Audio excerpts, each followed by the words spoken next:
ఈరోజు మా ఇంట్లో మా తమ్ముడికి ఉగ్గు ప్రిపేర్ చేస్తున్నాం. ఇది మీకు కూడా యూజ్ అవుతుంది.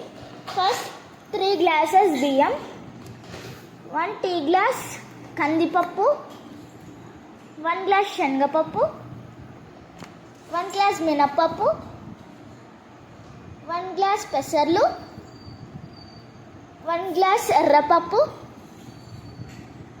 1 గ్లాస్ పెసరపప్పు, 10 బాదాంలు, అలాగే 10 కాజులు.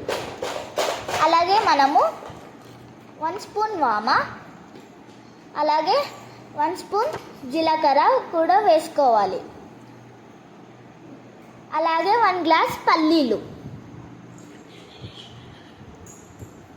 ఇవన్నీ శుభ్రంగా కడుక్కోవాలి. వాటిని క్లాత్ మీద ఎండకి లేదా గాలికి ఆరబెట్టాలి. అవి బాగా డ్రై అయ్యాక కడాయిలో దోరగా వేయించుకోవాలి.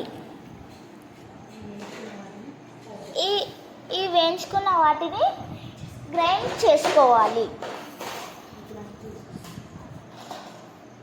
So smooth and soft powder రావాలి.